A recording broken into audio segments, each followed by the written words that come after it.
Bonjour. Bonjour et bonne année à tout le monde. Alors après le stress de la remise du mémoire, voilà, maintenant vous êtes un petit peu dégagés dans vos têtes, je l'espère. Non, c'était une plaisanterie.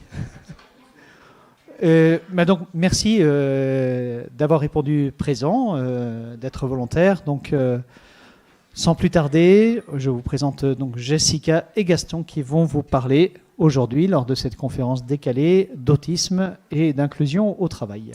Voilà. Vous aurez un petit moment d'échange à la fin de la présentation pour poser toutes vos questions.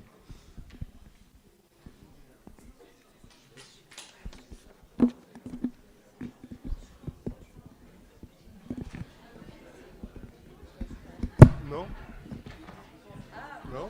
Vas-y toi. Non, vas-y toi.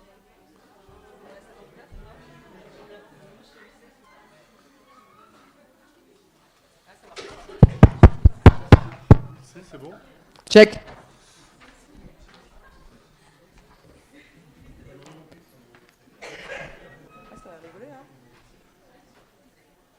La porte se ferme. Bonjour. Je suis Jessica. Je viens pour vous présenter Café Autiste Adulte Lyon, l'autisme et l'inclusion au travail, avec Gaston. Si tu veux te présenter. Du coup, oui, bonjour. Moi, c'est Gaston. Bienvenue aux arrivants. Du coup, on est tous les deux les conférenciers pour le moment du Café Autiste Adulte Lyon. Moi, je suis en accompagnement à l'oralité. Le contenu a essentiellement été fait par Jessie. En sachant que pour nous, c'est un exercice qui est rigolo parce que jusqu'à présent, à l'IRA, on a fait 2 formats de conférences. Le premier étant uniquement sur une... On va vous demander de faire un peu moins de bruit, s'il vous plaît. On est hypersensible auditif. Merci.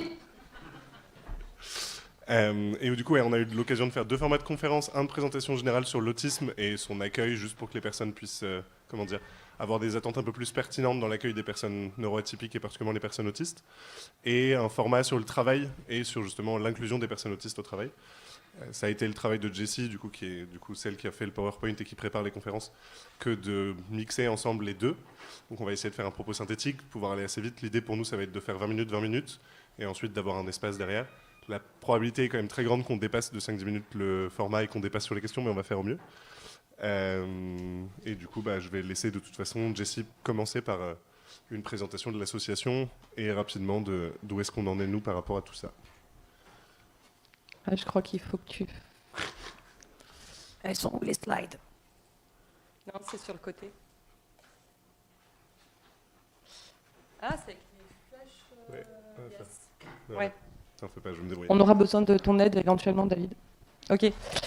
Donc pour commencer, j'ai fondé Café Autiste Adulte Lyon en 2019 via les réseaux sociaux. En fait, c'est un groupe privé sur Facebook. Au début, je proposais des rencontres mensuelles. C'est toujours le cas d'ailleurs, où on se retrouvait à 10 pour parler de nos malheurs. Et maintenant, c'est plus on se rencontre, on boit des coups ensemble, on discute, etc. C'est trop fort? Ah, oui.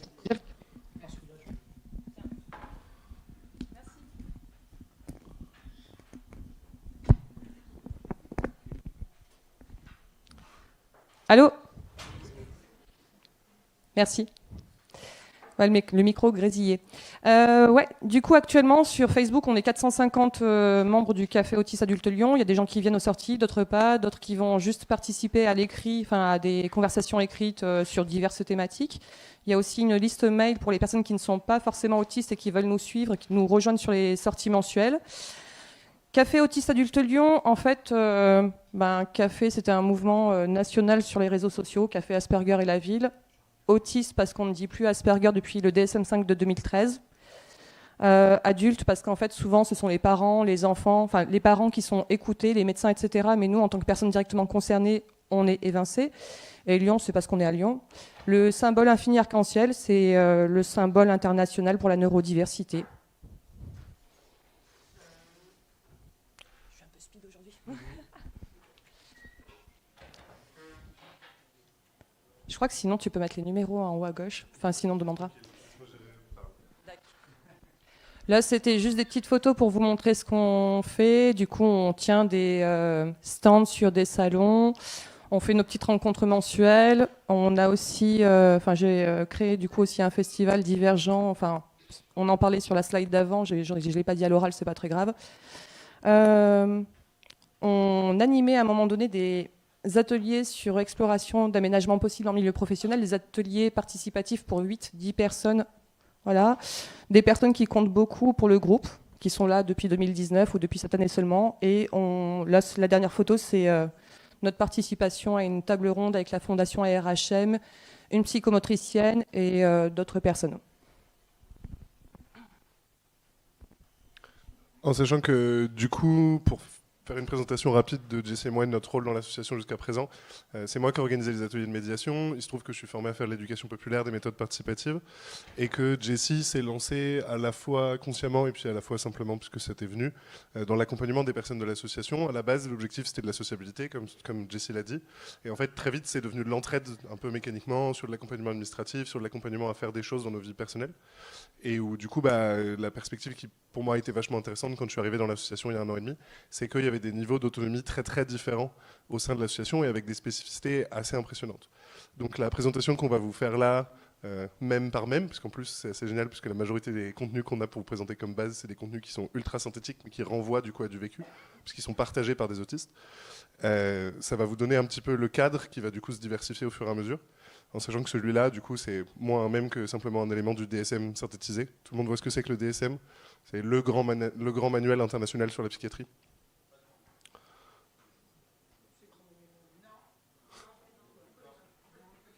C'est juste, voilà, c'est une espèce de manuel sur justement les différentes pathologies qui peuvent exister, psychologiques, psychiatriques, et où je crois qu'on est à la 6e, 5e édition, j'aurais plein de souvenirs. Ça, c'est la 5e qui est présentée ici. Et en fait, c'est reconnu au niveau mondial. Oui, du coup, voilà, c'est surtout un grand manuel reconnu au niveau mondial. Vous pouvez vous faire recherche dessus. Il y a plein de polémiques par rapport à ce manuel-là, parce que c'est une association américaine de psychiatres qui le réalise. Mais du coup, il est intéressant, parce que du coup, c'est à partir de la norme qu'on va venir discuter, pour se rapprocher au fur et à mesure de nos vécus partagés et nos vécus distincts les uns des autres. Yes. Du coup, là, ce que vous voyez, c'est la diade autistique telle qu'elle est présentée dans le DSM-5, donc la littérature mondiale faite par les psychiatres et suivie par tout le monde. De l'autisme, on ne dit plus Asperger, Kanner, typique, etc. Donc,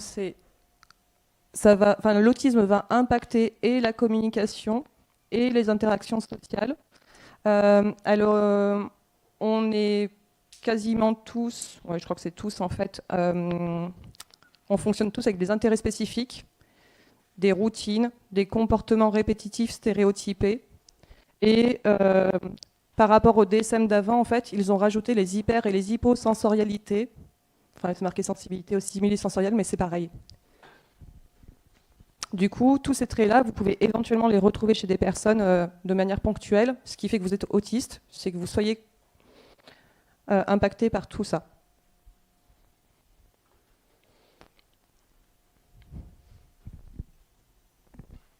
Donc comme on l'a vu sur la slide d'avant, un des éléments premiers, c'est les soucis de communication différenciés, à savoir que du coup, à la fois les outils et les attentes de la communication entre des personnes autistes et des personnes qui ne le sont pas, qu'on va appeler ALIST du coup sur différents documents dans la conférence, mais ça veut juste dire personnes non autistes. Là, vous en avez du coup plein d'exemples. Mais du coup, on aura l'occasion de le présenter d'une manière un poil différente juste après.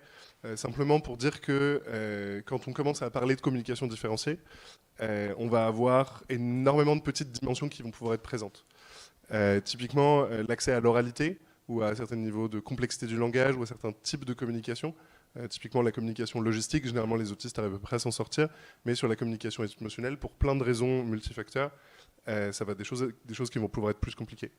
Et puis un des éléments là qui est au-dessus de moi ici, là, premier degré, qui est un des éléments qui revient souvent dans la confrontation entre des personnes autistes et des personnalistes, c'est le fait que du coup les attentes du second degré, les attentes sur le sarcasme, sur simplement des dimensions sur l'humour, vont pas du coup du tout être les mêmes. Et du coup, typiquement, c'est un peu un des premiers préjugés qu'on va avoir une fois qu'on a dépassé simplement le côté les personnes autistes ne parlent pas ou les personnes autistes peuvent faire des crises de colère, etc., etc.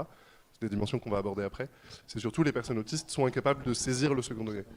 Dans l'association, on en fait tout le temps. Tout le temps. C'est juste que visiblement, il n'est pas construit de la même manière qu'avec les personnalistes. Et que du coup, c'est toujours cet enjeu-là de dire, au moment de la communication entre une personnaliste et une personne autiste, la manière dont cette communication va pas se passer de la même manière, enfin, ça va pas se passer de la même manière en fait. Et du coup, entre personnes autistes, on va avoir des codes de communication qui sont cohérents. Et avec les personnalistes, vous allez avoir des codes de communication qui sont cohérents. Et entre les deux, il va y avoir des ponts à construire, tout simplement. Typiquement, moi j'ai quelques potes qui du coup ont des parents ou des proches qui sont autistes et où on arrive à communiquer simplement parce qu'en fait on a appris des bases de communication qui allaient pouvoir être comment dire, pertinentes en fait simplement pour communiquer ensemble. L'idée de toute façon c'est de passer cette slide, il y a du coup des références qui vous permettent de réfléchir, mais tous les trucs qui sont là on va pouvoir y revenir sur différents aspects sur les slides d'après. Il y a quelque chose qui est très important enfin, est-ce que ce micro marche? Oui, très bien. C'est très bizarre. Il y a un truc qui est fondamental, c'est une personne autiste en général a besoin de savoir qui, que, quoi, quand, où, comment, pourquoi. On a besoin de précision, de détails constamment. On ne sait pas remplir les blancs comme la plupart des gens font, un peu à l'impro, j'ai l'impression.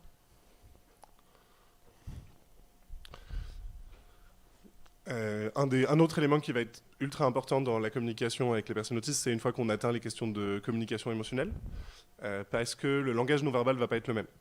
Un des gros soucis dans les attentes que les personnalistes vont pouvoir avoir envers les personnes autistes, c'est que pour une énorme partie d'entre nous, l'automatisation de l'animation du visage, l'animation du corps dans un langage non verbal pour exprimer les émotions, a besoin d'être activée volontairement. Dans le sens où c'est un truc qui m'est régulièrement reproché au travail ou dans des activités. J'ai l'air de me faire chier d'être triste ou d'être en colère. C'est juste parce que si je ne suis pas présent dans mon visage, j'exprime pas mes émotions dessus.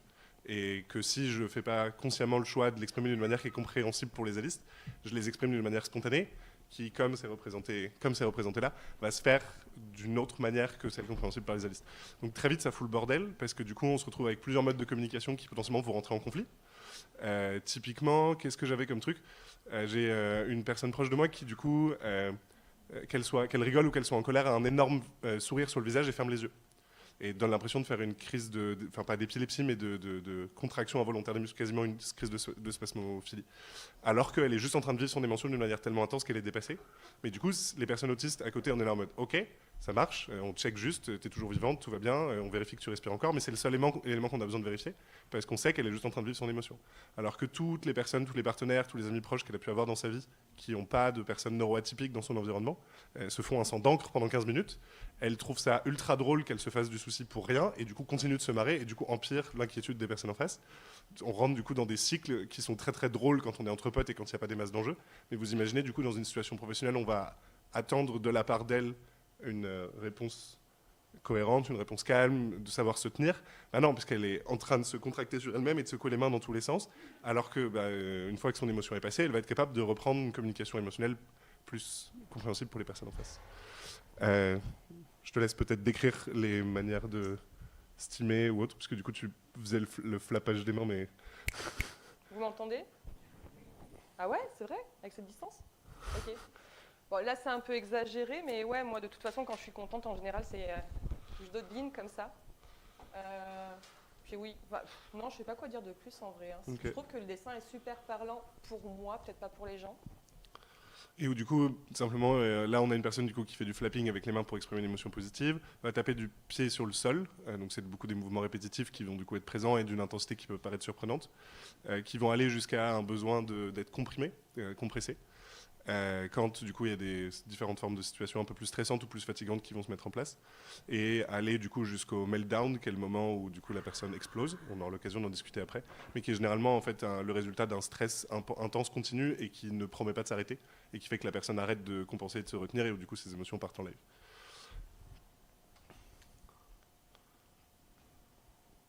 Est-ce que ça se voit? Ouais. Oui. Ça, on va peut-être pas tout détailler non plus, mais en gros, ce sont les sens qui sont impactés par les hyper- et hyposensorialités. En gros, on est dans une sensorialité atypique. En général, vous avez les gens qui ont les sens qui sont dans ces cases-là, on va dire, et nous, on est aux extrémités.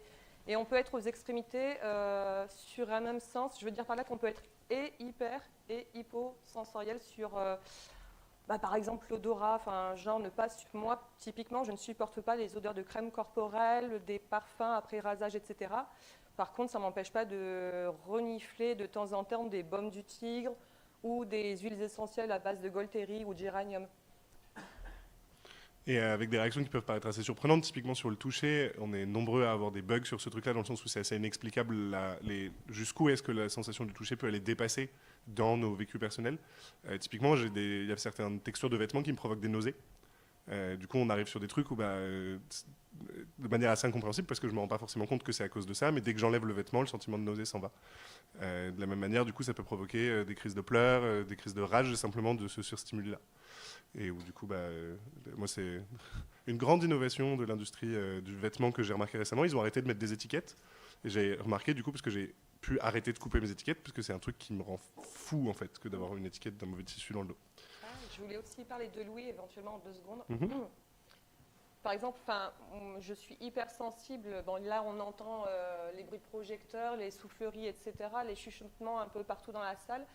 Ça me fait mal. Et pour autant, je peux écouter du punk, du métal, et je suis dans l'organisation de concerts dans ces moods-là. J'en prends plein les oreilles niveau musique, et pour autant, je ne supporte pas tous les petits bruits environnants. Ça renvoie à différentes dimensions cognitives qui peuvent être assez complexes si vous n'avez pas étudié ce truc-là, mais en fait, très simplement, partez du principe qu'on va tous avoir des vécus différents par rapport aux sensorialités, et que nos hyper-hypos vont se situer sur des sens différents et ne vont pas être organisés de la même manière. Mais la majorité du temps, quand le son vient d'une seule source et est organisé suffisamment pour qu'il soit clair pour être compréhensible par nous et qu'on est capable de s'y attendre, on arrive à le gérer. Donc typiquement, effectivement, écouter du punk et de la noise, il n'y a pas de ce problème, j'écoute de la hard tech, je me fais ultra kiffer. Mais par contre, quand je vais avoir 50 sources de bruit dans un même environnement et que je ne vais pas être capable de les distinguer les uns par rapport aux autres, du coup, j'arrive pas à les filtrer. Et du coup, je peux me retrouver dans un bar, plus je vais être fatigué, plus ça va être le cas. Et le mec qui est à 12 mètres, j'entends sa voix aussi fort que mon pote qui est en train de me parler. Et du coup, c'est infernal comme situation. Ça nécessite, du coup, on va en parler juste après, mais de trouver des solutions pour ça. Petit élément qui, du coup, vient se rejoindre avec ce que je viens de parler en termes de distinction et de filtre sur les sensations, c'est la question des fonctions exécutives, où très rapidement, c'est la capacité à organiser les tâches, à les prévoir et à les mener à bien et à garder le fil. Pour le coup, on va essayer de les présenter rapidement là maintenant, mais on va surtout en parler de la dimension applicable dans le cadre du travail, puisque du coup c'est quand même ça l'objectif derrière. Renseignez-vous sur les fonctions exécutives, c'est un truc qui est assez bien renseigné maintenant et qui est du coup vachement utile aussi à connaître par rapport à vous-même, puisque ça pour le coup, ça se passe de la même manière pour tout le monde. C'est des choses qui peuvent être apprises et qui peuvent être compensées, mais on observe que chez les personnes autistes, il va y avoir plus souvent des dysfonctionnements. Je commence du coup à introduire le fait que souvent l'autisme est associé avec d'autres formes de troubles. C'est un dysfonctionnement qui du coup va être plus présent chez les autistes que dans la population normale, mais qui du coup personne n'est égal du coup sur cette compétence cognitive là. Premier élément, l'attention, se focaliser en éliminant les distractions. Tu veux présenter ou j'essaie de le faire rapidement? Je te laisse faire. Oui. Donc, la capacité à ne pas être distrait en classe, se concentrer, suivre une conversation dans le bruit, rester dans une tâche pendant une durée prolongée, appliquer 2 consignes dans un exercice. Donc, c'est simplement la concentration, qui du coup va être plus facilement cassée, va demander beaucoup d'énergie à être tenue, et où du coup, cette compétence d'attention va poser des problèmes, typiquement quand on doit tenir la même tâche répétitive, et sans nécessairement qu'on ait suffisamment de contexte, qui va faire qu'on ne va pas réussir à la garder, ou du coup on va avoir besoin d'alterner entre beaucoup de tâches. Je prends un exemple un peu débile, mais quand je me mets à nettoyer mon appartement, j'ai besoin de tout faire en même temps, parce que sinon, juste passer le balai dans toutes les pièces les unes après les autres, je passe en surchauffe et je me sens pas bien. Physiquement, il y a un truc où ça me demande énormément d'énergie de faire ça. Alors que si je suis à moitié en train de faire la vaisselle, les vitres et machin et tout, à la fin mon appart il est nickel en plus, parce que du coup je fais tout le lavage en même temps, mais l'expérience peut être très désagréable si j'organise simplement mon ménage comme étant des tâches qui doivent être suivies et que j'écoute pas mes besoins par rapport à ça. Deuxième caractéristique, l'inhibition, maîtriser les comportements automatiques. Alors, je t'avoue que moi, je suis pas trop à même aujourd'hui de parler de tout ça, parce qu'en fait, je suis aussi concernée par le trouble de l'attention avec l'hyperactivité, et là, aujourd'hui, je suis en mode... en plus de l'autisme. Donc, elles vont tous se toucher les unes les autres de toute façon. Je sais pas comment dire, mais c'est pas des compétences dans les fonctions exécutives qui vont être uniques les unes par rapport aux autres. Donc stopper une tâche, une pensée en cours peut parfois être ultra frustrant pour une personne autiste. On va en plus parler des intérêts spécifiques juste derrière. Mais du coup, quand il y a un développement qui a besoin d'être fait, quand on est dans une démarche, le simple fait de devoir l'arrêter peut mettre dans une situation au-delà de distraction ou de difficulté à s'en dessaisir, émotionnelle qui va être compliquée. Il y a une grosse difficulté à gérer la frustration chez les personnes autistes, qui est un phénomène qui est assez connu, parce qu'il nécessite une recontextualisation de ce qu'on est en train de faire. Quel exemple est-ce que je peux avoir qui est vraiment nul, et qui explique bien. La semaine dernière, pendant la pause au boulot, je voulais aller dans un restaurant particulier pour acheter un burger. Du coup, j'étais dans mon process, j'avais tous les trucs au moment où je serais libre de ce processus-là, au moment où je m'insérais au resto et je serais juste en train d'attendre ma commande. Je pourrais reprendre la conversation avec mon collègue à ce moment-là, etc. S'avère que le restaurant de burger auquel on était fermé. Donc du coup, ça a été l'enfer pour moi de dire, ne serait-ce que de dire à mon collègue, j'ai besoin que tu trouves un autre restaurant où on va pouvoir manger un burger, parce que du coup, le fait d'imaginer manger autre chose était devenu compliqué. Et du coup, c'est juste pour vous dire que mon processus s'étant arrêté, il y a eu une difficulté d'inhibition à cet endroit-là pour moi, parce que du coup, mon impulsion personnelle, elle était encore, il faut qu'on rentre dans ce restaurant qui de toute façon est fermé. Donc la situation était juste pas tenable. À l'inverse, se tenir à la tâche en cours peut être compliqué si on a une pensée distrayante. Donc ça va dans les deux sens. Vitesse de geste et action adaptée à la vitesse de réflexion. Oui, d'accord. Si on est en train de concevoir un processus ou en train de concevoir une tâche, une réflexion, je ne sais pas s'il y en a qui manipulent des données sur des tableaux Excel avec tableau machin dynamique là. Je ne sais pas si vous voyez ce que ça fait que d'avoir le cerveau qui commence à avancer avec les données que vous êtes déjà en train de manipuler. Et en fait, vous êtes encore en train de manipuler le tableau auquel vous pensiez il y a 5 minutes. Et où du coup, il y a cet aspect ultra frustrant de mais j'ai déjà envie d'être dans la rédac ou déjà être en train d'envie de travailler mes variables auxquelles je suis en train de réfléchir maintenant. Le problème, c'est que j'ai d'abord besoin de finir ces tableaux juste avant. Et où du coup, ça peut produire un bug. Ça produit un bug chez vous, ça produit un bug chez nous. Encore une fois, les fonctions exécutives sont partagées par tous et toutes. Flexibilité, passer d'une action à l'autre aisément. Là, par exemple, j'ai enfin bu un verre d'eau, je peux parler. J'étais bloqué juste avant. Voilà. Et puis ça touche bien avec l'exemple que j'ai donné juste avant. Capacité à avoir des points de vue différents, capacité à changer de stratégie, du coup, je pense que vous voyez à peu près ce que c'est. Mémoire de travail, stockage et manipulation des infos en mémoire. Retenir des consignes longues, réaliser des calculs mentaux, s'exprimer avec des longues phrases. Est-ce que j'ai besoin d'expliquer plus que ça? Je crois que ça va aller. Ouais, on va passer. Voilà. Est-ce que vous voyez ce qui est écrit dans les petits cailloux? Ok. Très bien. Moi, je continue sur la facilitation orale.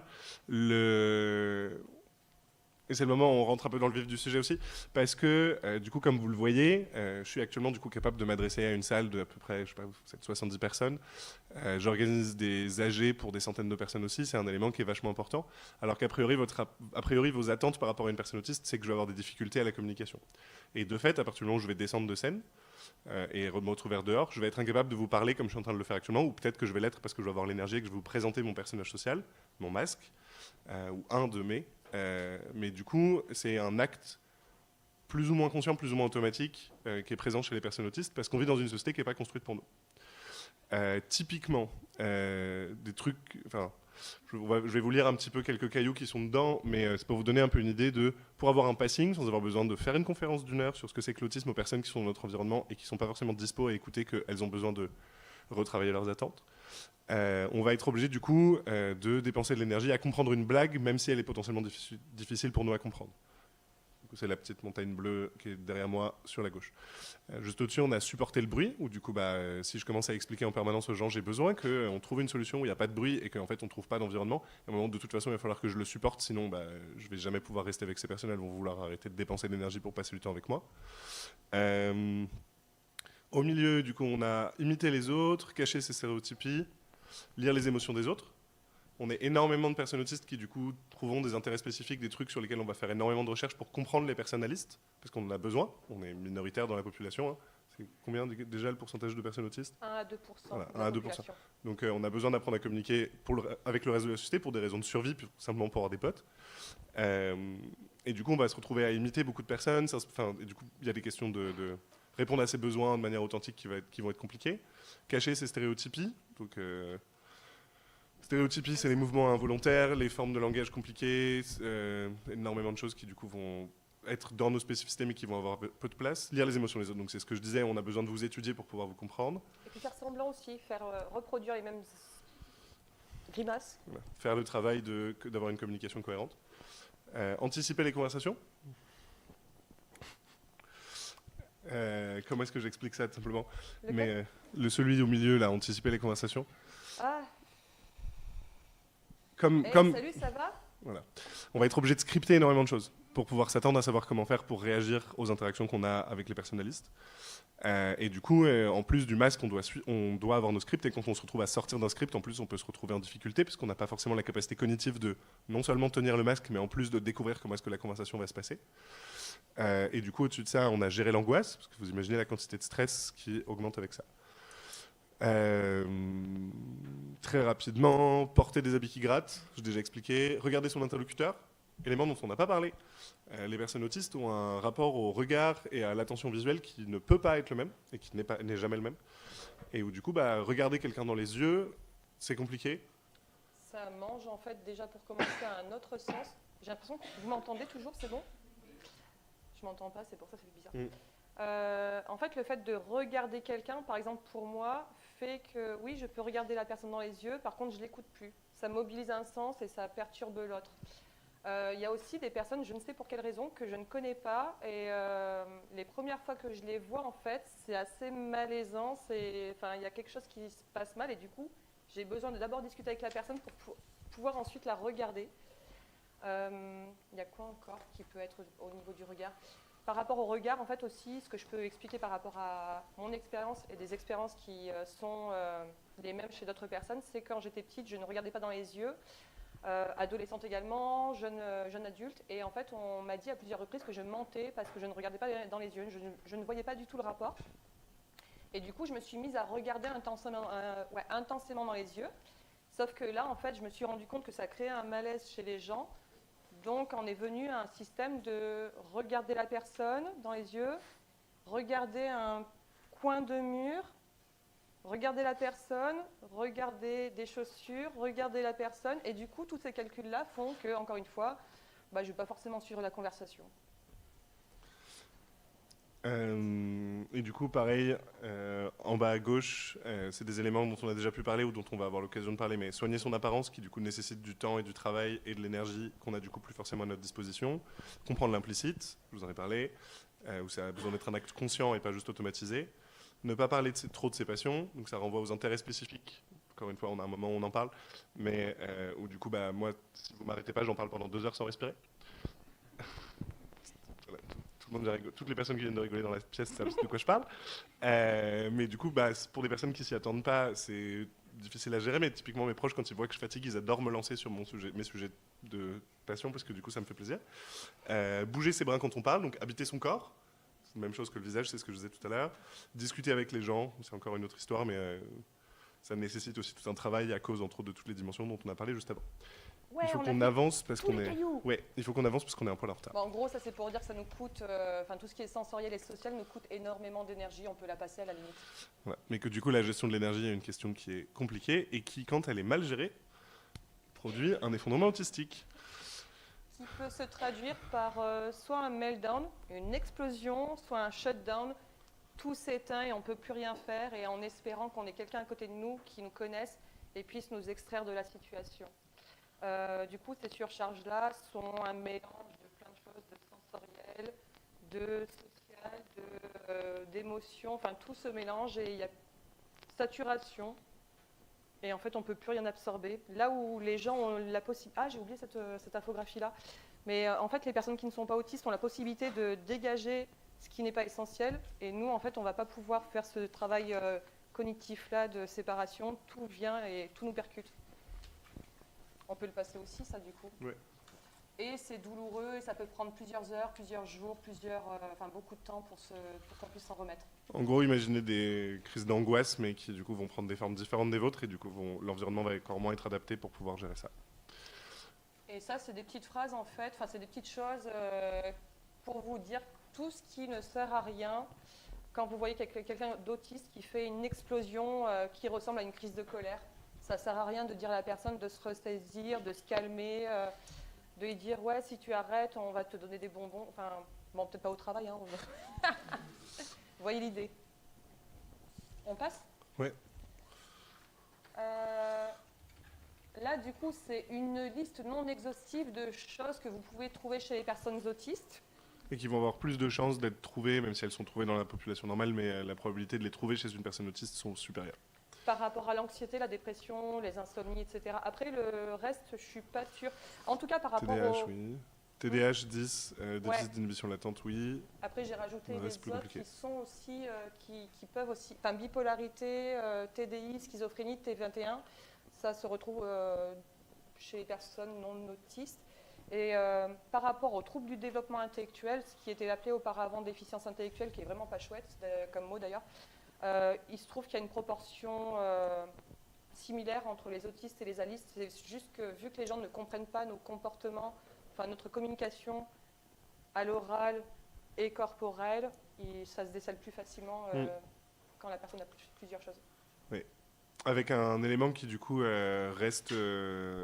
c'est un élément qu'on a enlevé du coup de ce format-là de conf, mais en gros, souvent les autistes sont considérés comme étant des personnes qui sont arriérées intellectuellement. J'utilise à dessein le terme de merde de arriéré, mais en fait qui renvoie au fait qu'on a des problèmes de développement dû à un environnement qui n'est pas adapté et où ça se continue dans la situation de travail. Et où, petit exemple, mais le premier autiste repéré psychiatriquement dans la littérature officielle, on passe la question de la littérature non officielle parce que c'est compliqué, mais du coup avait été diagnostiqué à 6 ou 8 ans comme étant quelqu'un qui serait jamais oralisant, qui pourrait jamais travailler, qui pourrait jamais avoir de relation intime avec qui que ce soit, et qui a été retrouvé 60 ans plus tard avec une femme, 2 enfants, un village qu'il aime, totalement la capacité de discuter, et à la retraite, parce que du coup il avait bossé suffisamment pour pouvoir avoir une pension aux États-Unis. Et passionné de golf et avec une Cadillac, et je te laisse dire pour les gens du village ou... Non, mais c'est pour aller très rapidement, mais grosso modo, les gens du village l'adoraient et étaient très protecteurs justement de cette personne qu'elles avaient réussi à accompagner, au-delà simplement de l'accepter, et du coup demandaient vraiment à ce qu'on fasse attention à cette personne-là. Du coup, quand les journalistes sont venus, ils lui ont dit vous faites gaffe, vous faites pas n'importe quoi quand vous discutez avec lui, quoi. C'est notre pote, vous prenez soin de lui aussi. Et du coup, c'est juste pour dire que visiblement cette personne, parce que sa vie n'a pas été documentée, on n'a que 2 moments de documentation sur sa vie, en tout cas dans la littérature qu'on a pu trouver, en fait à un moment a réussi à s'épanouir, à trouver des moyens de développer des compétences, de communiquer, là où c'était pas le cas quand il était très jeune, et que du coup c'est des choses qui arrivent, et on espère que ça pourrait arriver pour toutes les personnes autistes non oralisantes qui sont actuellement en institution, à savoir qu'à un moment il y ait un déclic qui puisse se passer, parce qu'un intérêt va être trouvé, parce qu'une manière nouvelle de communiquer va pouvoir être trouvée, et qu'elle va pouvoir du coup être guidée vers le fait de pouvoir vivre de manière autonome en milieu ordinaire, ou le plus autonome possible. Je crois que c'est une croyance assez répandue dans notre association, mais c'est en tout cas la mienne, que je n'ai pas dans ma tête en tout cas de distinction importante entre une personne qui est non oralisante en institution, qui se tape la tête contre les murs, et moi. Je me tapais la tête contre les murs, mais je me cachais quand j'étais enfant, quand j'étais ado. J'avais des phases de non-oralisation parce que je ne comprenais pas ce qui se passait autour de moi, mais j'ai été motivé à développer ces compétences-là. C'est juste une question d'environnement et de comment est-ce qu'on fait pour répondre aux besoins. Et quand tu parles de communication, justement, les personnes non oralisantes peuvent utiliser la LSF, des pictogrammes, enfin des photos, des dessins, des petits mots écrits sur des petits cartons, etc. En fait, il n'y a pas de recette miracle qui va marcher pour tout le monde, il faut tester. Et alors, très rapidement, du coup, quand on parlait du fait qu'on a chacun nos spécificités, je me permets juste de rajouter une couche. Les termes haut fonctionnement et bas fonctionnement sont blessants, ils ne sont plus utilisés. En tout cas, nous on souhaite qu'ils soient plus utilisés, ils sont plus censés être utilisés dans la littérature médicale, en tout cas dans la recherche aussi. Et ils renvoient plus à des besoins en termes d'autonomie, un besoin d'accompagnement en termes d'autonomie. Voilà, la liste qui vous a été présentée là, on l'a présentée de manière superficielle, et en fait on va chacun avoir nos spécificités qui vont plus ou moins réagir différemment à la fatigue, au contexte dans lequel on va être. Et du coup, c'est juste une espèce de cadre avec lequel on essaie de se débrouiller, quoi. Donc, arrivons sur la partie au travail. Il est 14h04, on a 10 minutes. On va parler de la RQTH. Non, mais c'est une petite blague de vite. De comment ça se passe en entretien, comment ça se passe quand on est en poste, et la vie sociale implicite en entreprise, je ne suis pas sûre en fait. Vous avez déjà eu un cours sur les valeurs et culture en entreprise. Nous, ça nous passe un petit peu à côté, on ne sait pas trop faire ça. Alors, la RQTH, reconnaissance de la qualité de travailleur handicapé, c'est quelque chose que l'on peut demander à la MDPH, Maison départementale des personnes handicapées. C'est un document que l'on peut avoir pour 1 à 10 ans, voire à vie. Les personnes qui l'ont, en fait, c'est juste un document qui dit que oui, vous êtes reconnu en personne en situation de handicap et vous avez le droit à des aménagements au travail. Après, il n'y a pas, comment dirais-je, le handicap qui vous concerne qui est indiqué dessus. Donc, il n'y a pas de liste d'aménagements qui est jointe à ça. C'est à vous de vous connaître vous-même. On n'a pas obligation de prévenir l'entreprise. Si on prévient l'entreprise, on n'a pas obligation de mentionner le handicap. Voilà, en fait, c'est à la personne qui peut être accompagnée par un job coach, référent handicap, etc., qui peut faire état des aménagements dont elle aurait besoin sur son lieu de travail. Et quand l'entreprise est informée de la possession de la RQTH, elle ne va pas le dire à toutes les personnes de l'entreprise, en fait. Enfin, genre, la RH a l'information, elle ne peut pas aller voir les collègues en disant « Oui, il faut faire attention, votre collègue, elle est handicapée ». C'est la personne concernée qui choisit. Informé ou pas, en fait, le fait de faire son coming out autiste ou autre chose, enfin, pour le coup, on parle d'autisme, ça évite en fait tous les process de masking qui sont très fatigants, faire semblant de comprendre une discussion, une blague, se forcer à avoir des comportements pour correspondre aux attentes de tout le monde et puis du coup être épuisé en fin de journée. Du coup, avec une RQTH, on peut aussi demander les aménagements, c'est ce qu'on disait juste avant, sensoriels et communicationnels. On peut avoir aussi des aides financières, enfin les entreprises du coup ont des aides de ce côté-là, et on peut avoir des aides, nous, pour tout ce qui est matériel informatique et autres, et des formations spécifiques. L'inconvénient pour l'autisme, en fait, c'est que ce n'est pas quelque chose qui est bien connu, même jusqu'au domaine médical. En fait, il y a encore des médecins, des psychiatres, etc., qui vont dire qu'on n'est pas autiste parce qu'on parle, ce qui est faux. Les aménagements qu'on demande sont pris pour des caprices. On a une liste qui va arriver juste après, qui vous comprendrez pourquoi on parle pourquoi des gens disent qu'on fait des caprices. Et en fait, il y a aussi beaucoup de cas où les personnes autistes, quand elles sont arrivées en poste, elles ont pu avoir des aménagements mis en place et au fil des mois et des années, c'est oublié. On fait changer la personne de poste.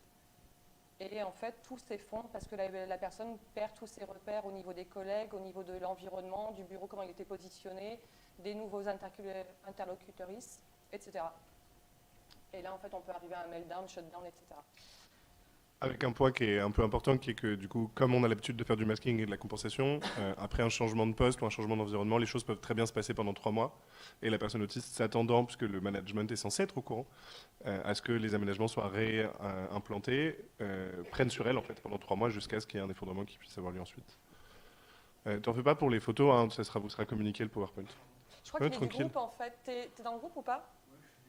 Ok, on y sera posé sur... Ok, bienvenue. Et du coup, on pourra vous en...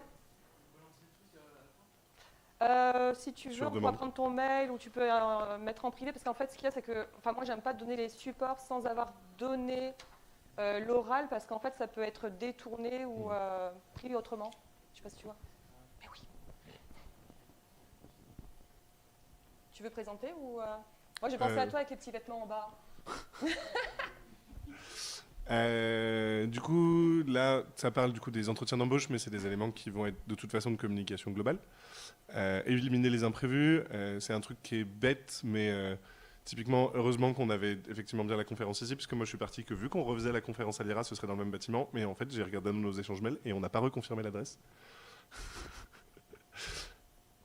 Bah oui, c'était évident. En fait, mais du coup, c'est un élément qui peut souvent être compliqué dans l'organisation logistique, où du coup, ok, donc j'ai rendez-vous à tel local parce que quand je cherche sur Google, c'est le bon endroit, mais où du coup, il peut y avoir des situations de stress par rapport à ça. J'ai oublié de préciser quelque chose, pardon. Vas-y. Les slides qui sont en violet, c'est pour les personnes autistes spécifiquement, et quand c'est en vert, c'est pour les personnes qui sont autour. Du coup, là, c'est par exemple quelqu'un qui accueille une personne autiste en entretien. Ouais. Elle peut se dire... Ok, je vais fournir, comme tu viens de dire, justement, le lieu, date, heure, combien de temps ça va durer, éventuellement une photo du bâtiment. Ça, vous l'avez sur votre signature, du coup, on clique, on voit le bâtiment en rouge. On ne voit pas les travaux, par contre. Hein. Un peu compliqué pour arriver jusqu'à la porte. Éventuellement, il y a des fois des organigrammes avec le visage de la personne qu'on peut voir. Comme ça, on sait que c'est quelqu'un de Londres. Hein. Quelqu'un qui peut répondre aux informations. Et je te laisse pour les vêtements, parce que... c'était un truc qu'on avait discuté, en fait, le fait de ne pas savoir comment venir habillé en entretien. Bah, je sais pas exactement à quelle anecdote tu t'attends que je raconte. L'épicerie, Euh... je crois, je sais plus. oulala. Chemise. Oui, bah, moi j'ai tendance à me pointer avec du coup mes plus beaux vêtements quand je viens à un entretien d'embauche. Et où en fait bah, ça va pas nécessairement être pertinent, j'ai pas nécessairement besoin d'expliquer, je pense là-dessus. Je sais pas quelle anecdote tu veux que je Disons raconte, je suis désolé. en fait, c'est arrivé à plusieurs personnes, même pas forcément autistes, mais en fait, on se dit que par défaut, pour un entretien d'embauche, on va se mettre sur son 40, enfin son 31. 31. Pardon. Mais du coup, quelqu'un qui va postuler, je sais pas moi, un poste de cariste ou autre, eh ben, il se peut fortement que la personne vienne en costard cravate. Alors que c'est pas forcément ce qui est attendu. Le patron va potentiellement être avec une polaire, des chaussures de sécurité, un jean. Et du coup on va être attendu sur une certaine apparence pour démontrer qu'on est capable de comprendre le contexte, et on va se tromper de contexte assez facilement par rapport à ça. Faire attention à l'environnement sensoriel, les pictogrammes m'expriment assez bien, mais effectivement, on fait la remarque à chaque fois qu'on arrive ici, mais du coup c'est encore des néons dans cette salle de conférence, mon oreille droite n'arrête pas de siffler depuis tout à l'heure. Je pense qu'il y a d'autres personnes que moi qui doivent se rendre compte dans la pièce, mais c'est très fatigant. On pose les Exactement. oreilles. La question des parfums, de la fenêtre ouverte depuis laquelle il peut venir des odeurs, des sensations de toucher, du son. Les sièges qui peuvent être inconfortables, enfin en fait ça va poser énormément de questions par rapport à ça, et ça tombe bien aussi puisque du coup que ce soit en termes d'architecture ou de mobilier, il y a de plus en plus du coup d'entreprises qui s'intéressent à des aménagements par rapport à ça, sur justement comment avoir du mobilier ou un aménagement de bureau qui soit accessible pour les personnes neuroatypiques. Utiliser une communication claire et concise. Premier degré, littéral, question fermée, directe, pas d'implicite. Enfin, en fait, c'est chiant puisqu'on sait bien que vous aimez bien faire tout ça et que vous avez des éléments de communication qui sont importants dans cette dimension-là. Si la personne qui se présente vous a dit qu'elle était autiste, la tester sur ses capacités à répondre à vos attentes à vous, alors qu'elle est censée faire un entretien de travail pour du coup démontrer sa capacité à répondre aux enjeux du travail que vous lui proposez ou que vous allez lui demander, nécessite quand même que vous preniez l'effort de parler en une langue qui lui est compréhensible. Il y a une blague juste après sur les histoires de où est-ce que vous vous projetez dans 5 ans. Il peut également... Ouais, en fait, c'est ne pas faire attention au fait que la personne ne va pas forcément spontanément vous tendre la main pour vous dire bonjour, qu'elle va potentiellement regarder un coin de table qui va être un peu abîmé ou une plante qui flotte un petit, avec la feuille qui flotte un petit peu avec le courant d'air. Le fait aussi que du coup, on ne sait pas forcément quelle expression faciale mettre sur le visage. Enfin, je sais pas, vous le faites naturellement. C'est relativement automatisé, oui. Ok, c'est automatisé. Et puis les deux personnages avec... il y a une bulle en fait avec un trait, c'est le ton monotone. Le ton monotone, ça fait redondant, je trouve. Et l'autre, c'est comme ça. En fait, moi, par exemple, je m'en rends compte quand je demande quelque chose à quelqu'un, si je veux être gentille, je vais faire gna, gna, gna, gna, gna, gna, gna. Et du coup, c'est dégueulasse. Mais je sais pas, j'arrive pas à régler correctement mon ton.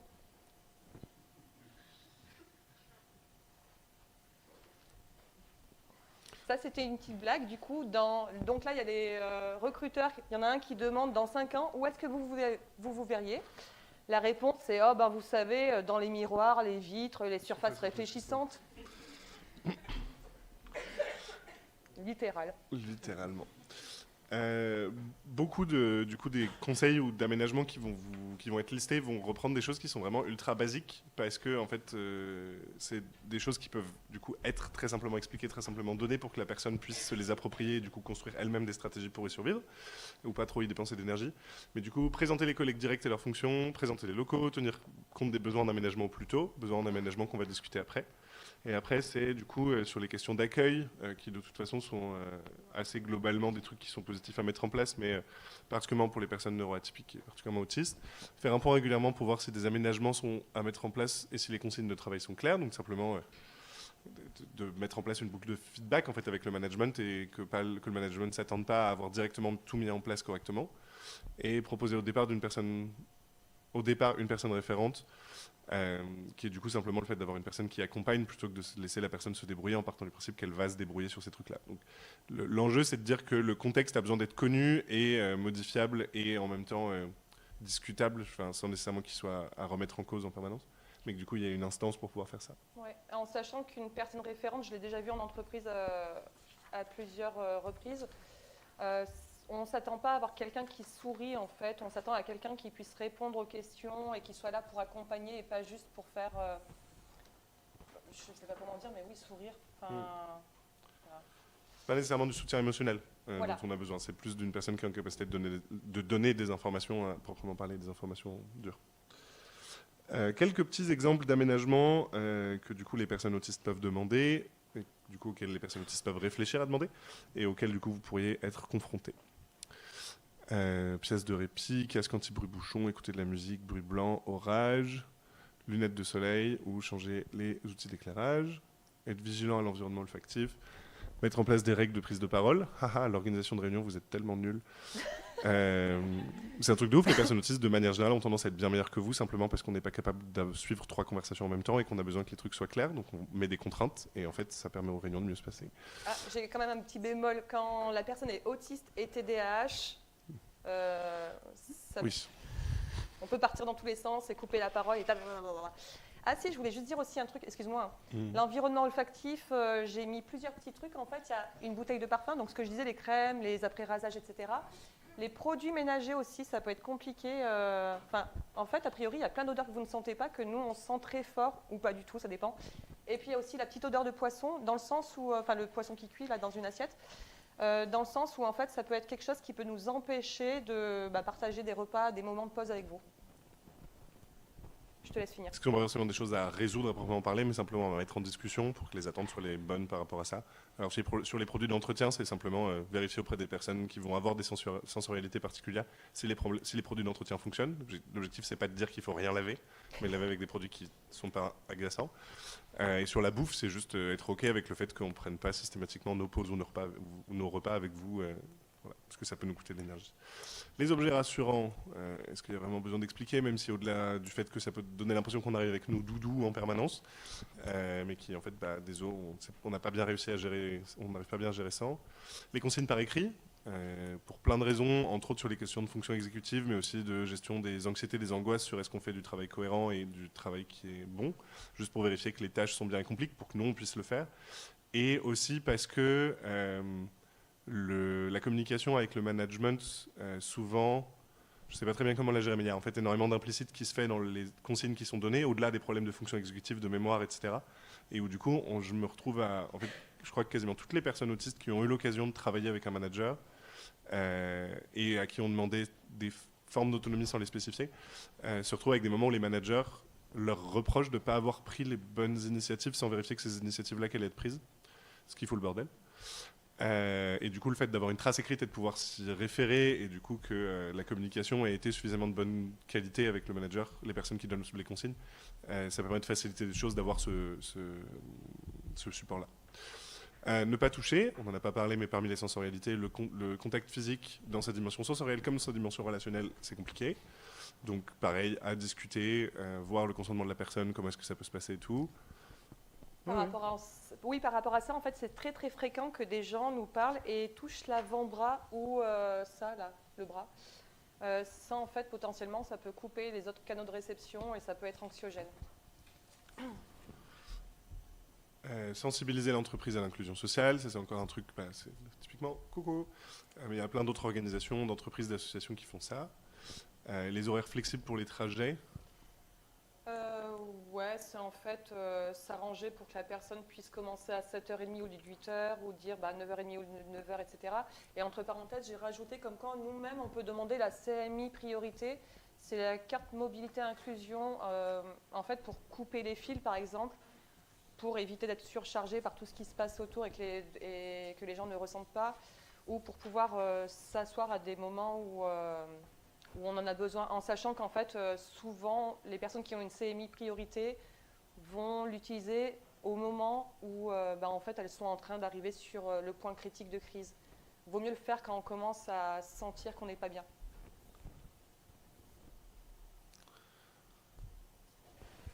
Alors, énormément des choses qui sont listées derrière moi, donc sur la partie gauche, sont des éléments qui vont être simplement de donner plus de granularité, enfin, en tout cas d'avoir plus de détails, et voilà, simplement, dans l'organisation du travail, l'organisation interne, la structure de l'organisation.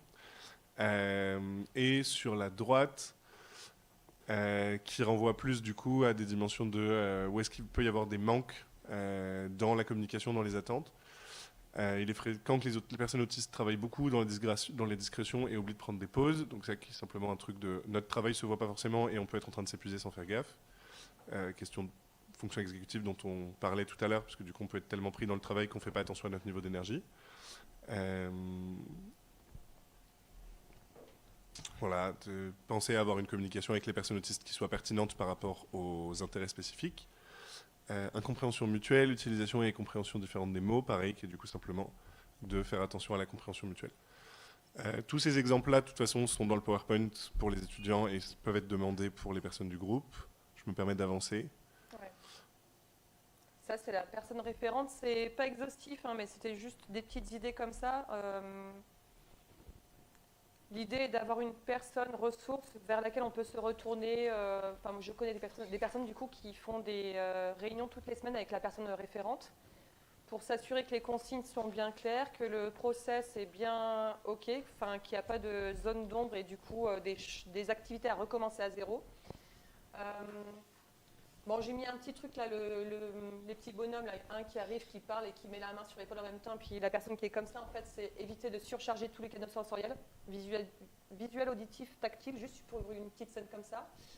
La personne référente, en fait, est quelqu'un de confiance à qui on peut poser des questions. Si jamais elle ne peut pas le faire, elle peut accompagner pour trouver la réponse auprès de quelqu'un d'autre, et pas juste dire, tiens, t'as qu'à aller voir au fond du couloir, il y a peut-être quelqu'un qui peut t'aider.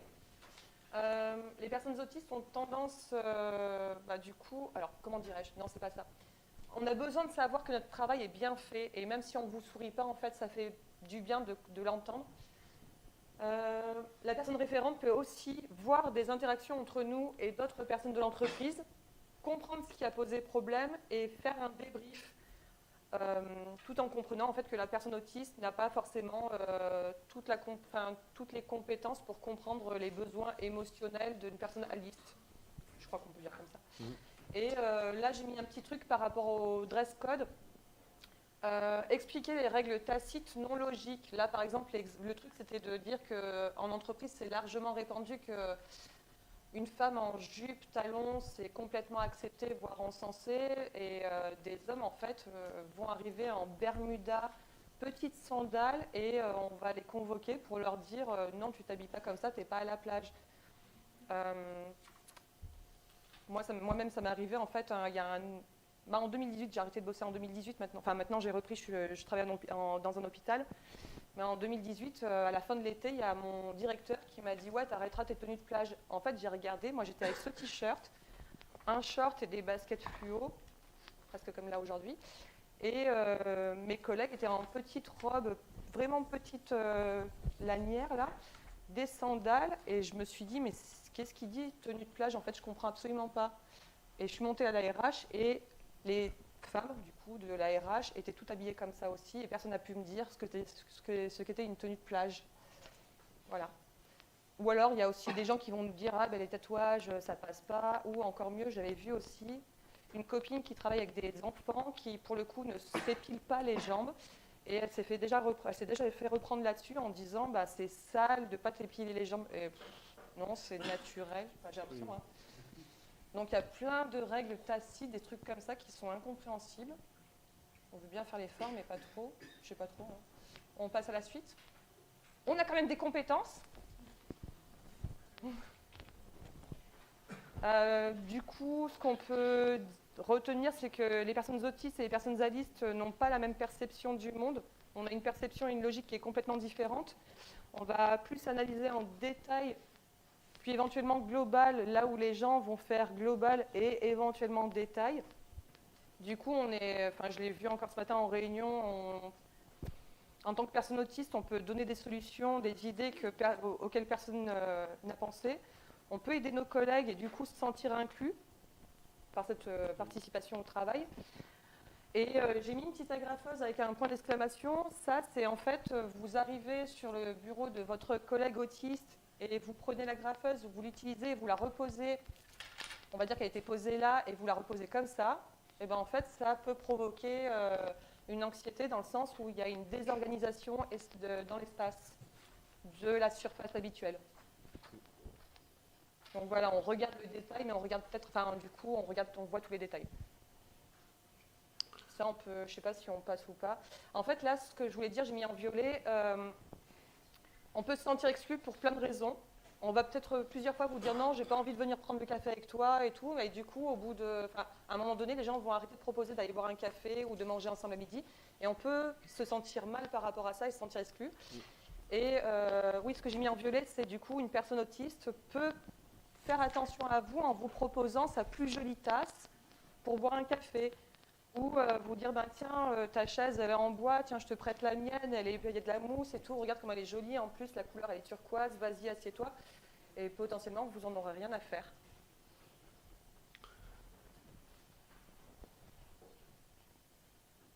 Ça, celle-ci, elle est bien. C'est le dernier truc de la conf, ouais. C'est une petite BD, en fait, c'est quelqu'un qui mène une réunion qui dit « Cette personne autiste n'a pas capté un sous-entendu, que faire ?» Réponse du premier, multiplier les allusions, l'exclure, et la troisième personne lui dire à la personne autiste, t'as pas compris le sous-entendu.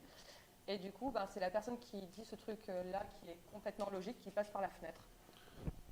Et où c'est un peu la continuité de toute façon par rapport aux difficultés qu'on rencontre dans la communication entre les autistes et les alistes, c'est plutôt que de nommer le problème et de passer en métacommunication. Ce que les personnes autistes ont tendance à très bien savoir faire en plus. Les personnes alistes nous le refusent ou ne nous donnent pas l'occasion de le faire. Et du coup, la difficulté persiste parce qu'on continue d'avoir une attente à laquelle on ne sait pas comment répondre, et quel que soit le type d'attente en fait. Et en plus, on va nous dire ouais, mais tu as très bien compris, tu sais très bien ce que c'est, fais pas semblant, alors que non, on capte pas. Vous pouvez faire le visage le plus serré, on comprendra pas ce que ça veut dire en fait. Je sais même pas si on dit serré. Pas content, voilà, comme ça. Du coup, après, c'est des annexes. Je vous montre vite. Les annexes, les annexes, on va peut-être les montrer au fur et à mesure des questions, s'il y a des questions qui sont pertinentes par rapport à ça, parce qu'on a dépassé de 10 minutes. Non, mais on a déjà dépassé de 10 minutes. Ok. Bon, ça, c'est en gros un truc que vous trouverez sur la... De toute façon, c'est marqué trop petit. C'est comprendrelautisme.com. En fait, ils ont fait une infographie juste avec des titres qu'on a déjà abordés dans la conf. Là, c'est Neurodiversitèse, une petite infographie qui dit que, en fait, une personne autiste doit connaître ses propres besoins pour pouvoir se défendre. Et, comment dirais-je ? En fait, moi, par exemple, qui suis autiste, je ne peux pas arriver sur le lieu de travail d'une autre personne autiste en disant, faut faire ça, ça, ça. Non, c'est discuter avec la personne autiste qui est en poste ici. Tu as besoin de quoi ? Et en fait, qu'est-ce qui se passe ? Et qu'est-ce qu'on peut faire pour t'aider ? Mais en fait, on ne peut pas prendre des décisions pour elle. Là, en fait, c'est des gens, ce qui est barré, just shy, juste timide, juste enfantin, etc. En fait, c'est des préjugés des personnes qui ne sont pas autistes. Et en dessous, c'est juste, oui, on est concerné par le mutisme sélectif. On a besoin d'objets rassurants. On ne comprend pas les indices sociaux. On a une sensualité qui est différente et la fonction exécutive qui est impactée. Je suis autiste et j'ai besoin de savoir qui, que, quoi, quand, où, comment, pourquoi. Hop, ça, vous le verrez aussi. Ça, on en parlait tout à l'heure. Le fait de regarder dans les yeux, il est bizarre, il me regarde jamais dans les yeux. Ou alors, tu veux ma photo quand je te regarde dans les yeux. Ça, c'est très joli, vous le verrez si vous voulez. Ça, c'est des trucs perso que vous pourrez regarder. Ça, c'est la perception des cordes cette fois-ci, c'est pas la graffeuse. Moi, par exemple, je suis hyper impactée par rapport à ça. Et en fait, même si vous avez l'impression qu'il y a de l'espace pour passer, pour accéder à la sortie ici, moi, je vois que des obstacles et je ne sais pas comment passer, en fait. C'est une perception de l'espace qui est différente. Mes petites baskets fluo. Et là, en fait, c'est une infographie par rapport à la cuillère, la cuillère, le bol et la nourriture. En fait, juste le fait de ne pas avoir l'assiette ou la cuillère habituelle peut faire qu'on sautera le repas parce que ça va être hyper anxiogène. Des phrases qu'on n'a pas besoin d'entendre, de genre on est tous un peu autistes, mais t'es un super génie comme Sheldon, des trucs comme ça. Voilà. Ça, c'est un dépliant que vous pouvez trouver. Vu que vous allez recevoir l'infographie, je suis désolée, aujourd'hui je suis un peu speed, il n'y a rien contre vous. En bas, vous avez une adresse HTML, HTTPS, où vous pourrez télécharger ce dépliant sur les préjugés sur l'autisme et ce qu'il en est réellement. Puis vous avez aussi des QR codes pour aller écouter des podcasts qui sont super chouettes de troubles dans le spectre. Là, c'est une infographie qui concerne l'autisme et le TDAH, ADHD et autisme. En fait, c'est les différences que l'on peut avoir et un socle commun entre les deux. Donc tout ce qui est stimming, insomnie, les burn-out, les hyperfocus, les problèmes sensoriels, etc. Et ce que je vous ai marqué en dessous, c'est le fait que avant le DSM-5 de 2013, dans le DSM-4 du coup, il était fait mention qu'une personne était soit autiste, soit TDAH. Elle ne pouvait pas être les deux en même temps. Voilà, du coup, ça a été corrigé. J'ai aussi mis une autre ligne en fait en disant qu'actuellement, il y a une grosse mode. Il y a beaucoup de livres qui sont écrits sur le HPI, la surdouance, etc. Et en fait, il y a des gens qui se reconnaissent là-dedans, qui vont passer les tests VICE-4. En fait, le HPI, le haut potentiel intellectuel, ou la surdouance, la douance du coup, c'est le fait d'avoir un quotient intellectuel supérieur à 130. On peut dire que c'est classiste, etc. aussi comme truc, mais bon, c'est pas le sujet. En gros, le HPI, c'est juste un quotient intellectuel supérieur à 130, 2 écarts types par rapport à la moyenne qui est à 100. Et du coup, il y a beaucoup de gens qui vont faire ça d'abord et qui, quelques années plus tard, se disent j'ai toujours des problèmes. Et en fait, tout ce qui est mis dans les livres sur la douance, le HPI, c'est souvent des choses qui concernent soit l'autisme, soit le trouble de l'attention avec hyperactivité, soit encore autre chose, des traumas, etc. Du coup, voilà. J'ai mis aussi cet article que je trouve vraiment très chouette. C'est sur sourd.net. Là, j'ai mis juste un tout petit morceau, mais en fait, c'était juste pour dire que il y a eu des gens par le passé qui ont interdit aux personnes sourdes de parler avec les mains. On les obligeait à oraliser. C'était assez violent. Ça a vraiment été interdit. Et la langue de signes française, en fait, la LSF, est reconnue en France depuis une loi de 2005. Auparavant, en fait, c'était juste quelque chose d'obscur qui se pratiquait pas forcément de manière, je ne veux pas dire légale, ça n'a rien à voir, mais en tout cas, c'était pas quelque chose de reconnu. Et ça, je l'ai mis, en fait, parce que encore actuellement, il existe des techniques, genre là-bas, qui incitent à formater les enfants autistes pour qu'ils arrêtent de communiquer leurs émotions avec les gestuels. Sauf qu'on en a besoin soit pour exprimer les émotions, soit pour autoréguler, en fait. Et si on nous empêche d'avoir ces gestuels-là, en fait, on nous enlève une partie de nous-mêmes et une partie de notre communication.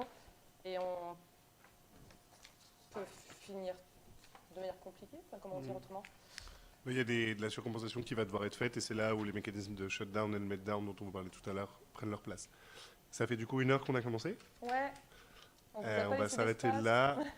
Très rapidement, du coup, Jessie à la fin a nommé énormément d'acronymes.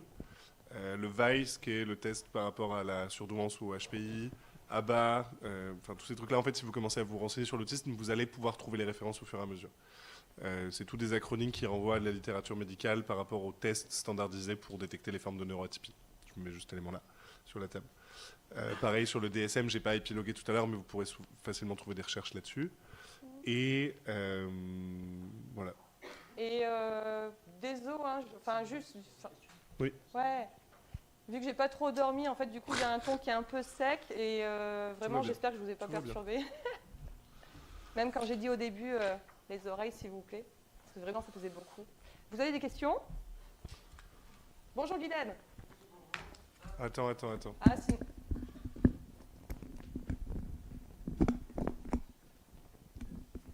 Du coup, c'est quelqu'un du groupe qui pose une question. Bonjour. En fait, je voulais savoir quelle était la signification du mot suivant. Exhaustif. Ça veut dire quoi? Alors, j'ai pas l'étymologie comme ça, mais quand je dis que c'est une liste non exhaustive, ça veut dire que c'est juste un petit échantillon et qu'il y a beaucoup d'autres choses qui peuvent être listées. Une liste exhaustive, c'est une liste complète. Et non exhaustive, c'est qu'elle est incomplète, c'est partiel. Mais après... D'autres questions? Là-haut. Non. Je viens. Oui. Ah, il y a un micro ici. On a retrouvé le micro. Ah, vous avez un micro? Clavier, on cherche ce micro désespérément depuis tout à l'heure. Merci. Moi, j'aurais aimé juste savoir si, par exemple, la personne nous dit pas qu'elle est autiste, autant on fait plein de mauvaises choses sans le savoir, mais comment est-ce qu'on fait pour essayer de ne pas faire des boulettes tout le temps, au final? Je ne sais pas vous répondre. En fait, ça m'est arrivé de parler de me retrouver sur des lieux de travail avec des personnes autistes et de dire, mais en fait, tu es autiste. En fait, c'est soit tu le dis aux personnes avec qui tu bosses, elles vont pouvoir comprendre et mettre en place des choses, des tactiques pour pouvoir bien communiquer avec toi, soit tu le dis pas et tu vas passer pour quelqu'un de pas vulgaire, mais de quelqu'un de chiant avec qui travailler en fait. Je sais pas comment dire autrement en fait. Mais oui, qui n'a pas les codes. Mais du coup, ça peut être très violent. Enfin, il y a des gens qui pensent vraiment qu'on fait exprès et qu'on est méchant, alors que non, c'est un fonctionnement différent. Du coup, c'est complet. Vous avez un exemple en tête? Enfin, vous avez quelqu'un que vous connaissez qui... J'ai été en préfecture, il y avait un chargé de mission. Ouais. On pense qu'il est autiste, mais on n'en est pas sûr parce qu'il n'en a jamais parlé. Donc moi, c'était la première fois que j'ai rencontré, on m'a dit attention, fais attention comment tu te comportes avec lui parce que il peut être un peu particulier. Donc moi, je me suis un peu réservée. Mais après, au fur et à mesure, oui, j'ai commencé à comprendre que je vais être peut-être méchante, mais qu'il n'était pas comme tous les autres, Ouais. en fait. Mais En fait- on n'était pas sûr parce qu'il n'en avait jamais parlé. Donc j'ai adapté mon comportement au fur et à mesure de ses attitudes, mais je ne sais pas si au final ce que je faisais, c'était bien pour lui ou pas. Je vais juste aussi préciser quelque chose, c'est que quelqu'un qui est autiste peut ne pas en être conscient et juste se dire que les gens sont incompétents ou méchants autour de lui. Tu voulais répondre aussi? Il y a deux éléments du coup. La première, c'est si la personne déclare qu'elle est autiste, effectivement, avec la médecine du travail, il peut y avoir des demandes d'aménagement qui sont faites, sans, comme on le disait au début, que ça passe par une déclaration, un coming out ou quoi que ce soit. Et puis après, sinon, c'est de la métacommunication. Est-ce que tu as des problèmes avec la manière dont je communique avec toi? Est-ce qu'il y a des choses qui te font du bien que je pourrais faire dans ton environnement? Qui sont des choses que vous pouvez... C'est des questions que vous pouvez poser à tout le monde, hein, vous savez.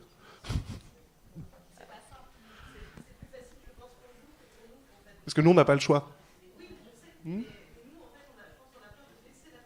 Ah, je répète parce qu'il n'y a plus de micro, vous avez peur de blesser la personne, alors que pour nous, en fait, c'est important que les gens nous disent les choses, sinon on ne comprend pas. Oui, nos deux mondes différents.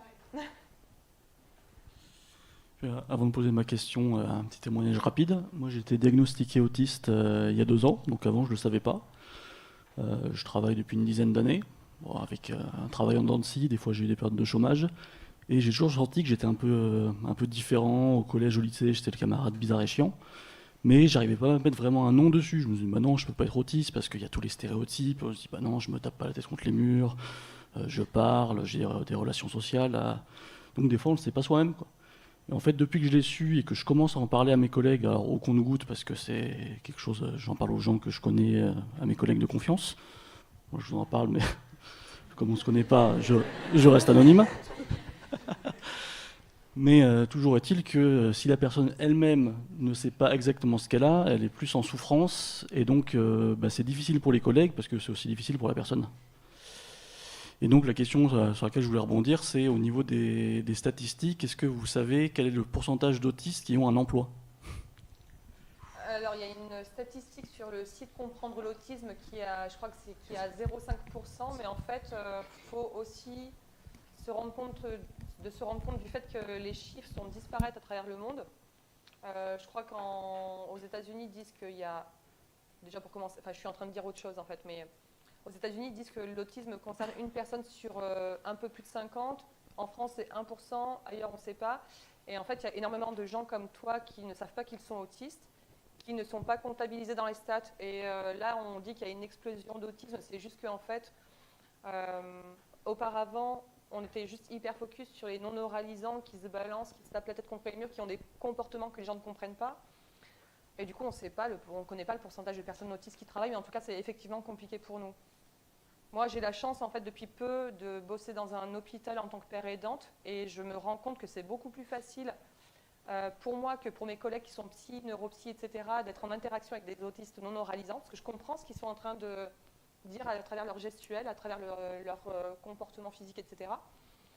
Mais sinon, j'ai fait 15 boîtes en 16 ans, et c'était juste l'enfer sur Terre.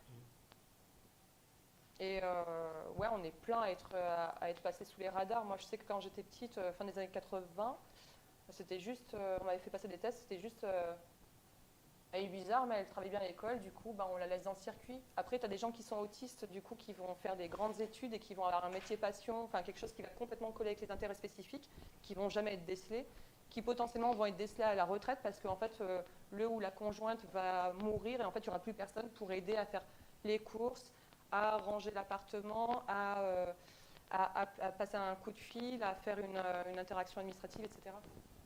Mais il y a plein de gens qui sont autistes et qui ne le savent pas. Et donc, je ne peux pas te répondre à ton chiffre sur l'emploi des personnes autistes.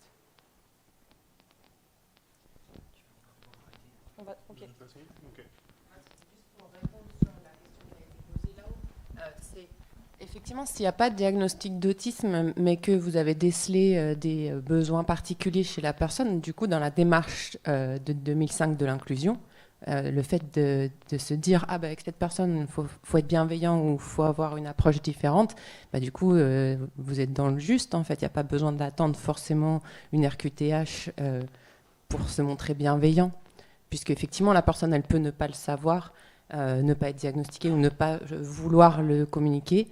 Mais par contre, vous repérez des besoins particuliers et vous y répondez. Du coup, on est complètement dans la logique de la loi de l'inclusion.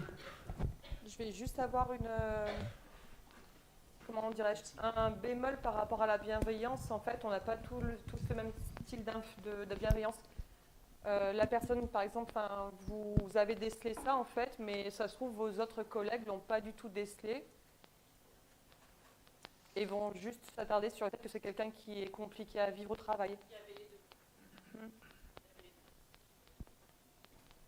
Et la bienveillance, en fait, ça peut passer par quelqu'un qui va te tendre une tasse très jolie ou quelqu'un qui va te frotter le bras alors que c'est juste insupportable.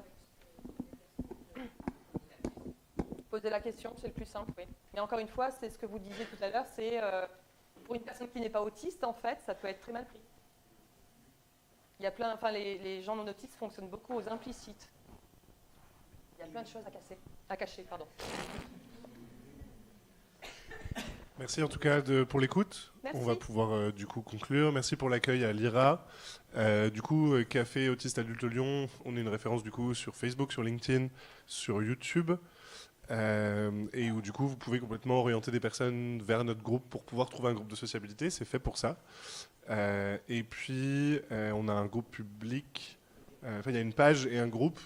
Et du coup la page fait de la publication, le groupe c'est pour la communication interne et l'organisation des événements. Et si vous avez besoin, il y a une adresse mail que je n'ai pas notée parce que j'ai pas envie d'avoir plein de mails. Mais ça va être retransmis sur la vidéo, donc ça sera pour les gens qui seront restés jusqu'à la fin. C'est café sans accent.autiste.adulte.lyon@gmail.com.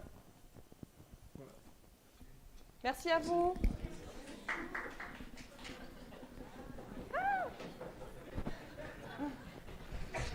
Comment je fais pour l'éteindre ce micro?